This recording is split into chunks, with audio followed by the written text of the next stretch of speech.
Yeah. I haven't had an OxyContin or even a pain pill in 2.5 months now. I literally, on the spot, said I'm not going to take another one, and I don't want you giving me any more shots or anything else. And I never had a single thing from that day forward. I knew something was wrong. My entire office staff was telling me, "You're flaky." And so, how long did you feel like it got? I'd say 13 days. I thought I had been dropped into the middle of hell.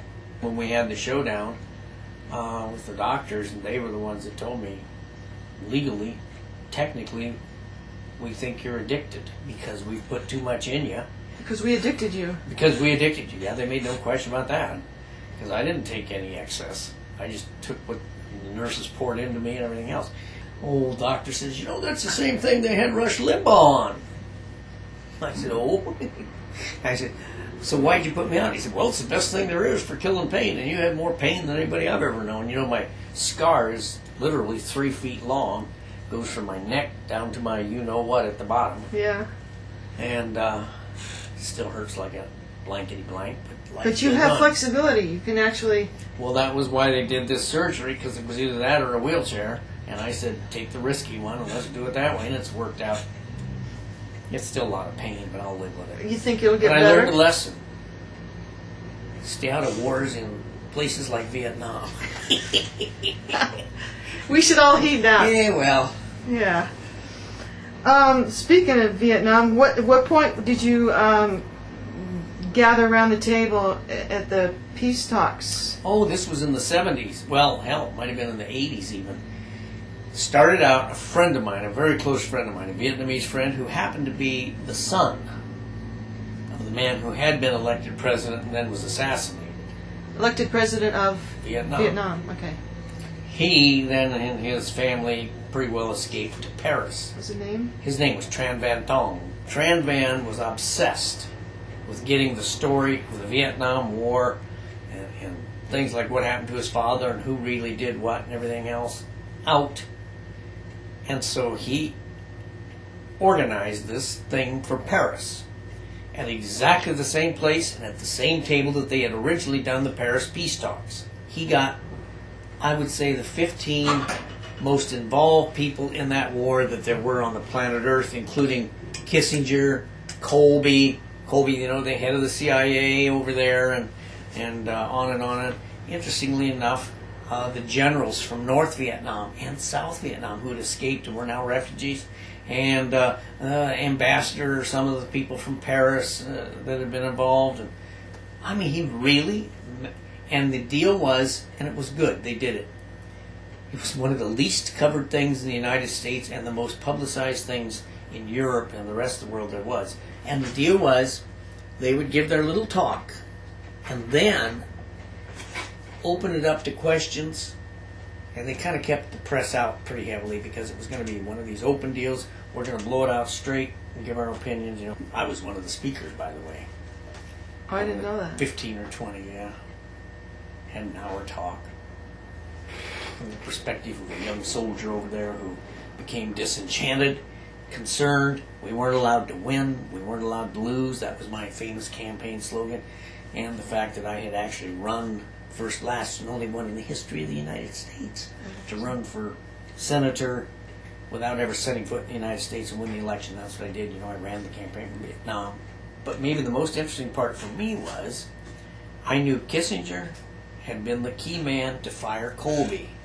When Ford got elected president, or not elected, when Ford got in as president because of Nixon's resignation, Kissinger, one of the first things he did was make sure he got rid of Colby. Why?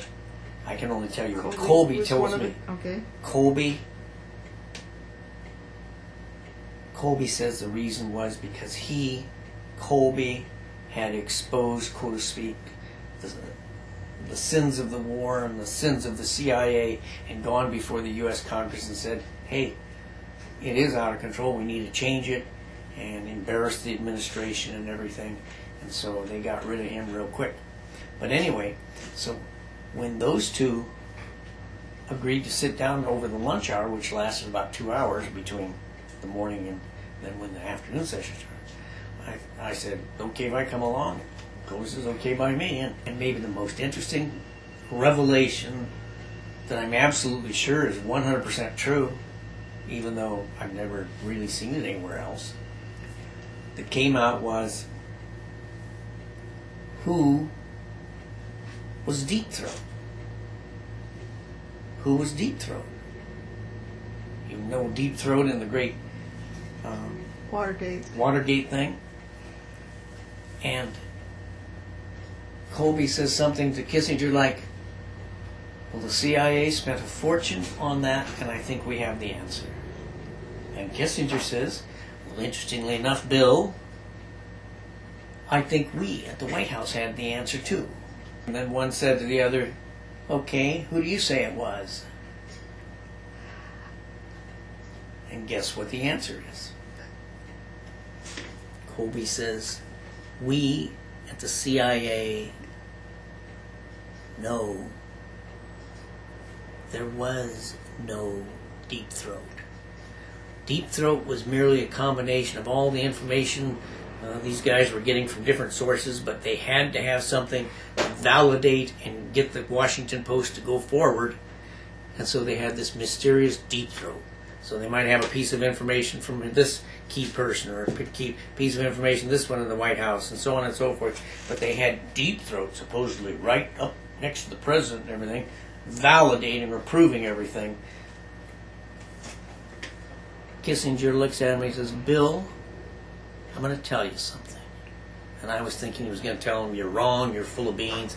He says, you just said the only thing you and I have ever agreed upon. And I thought, my God.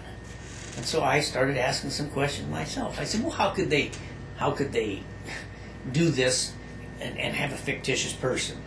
And Kissinger says, a young man, and I was a little bit younger then, he said, Colby is absolutely right.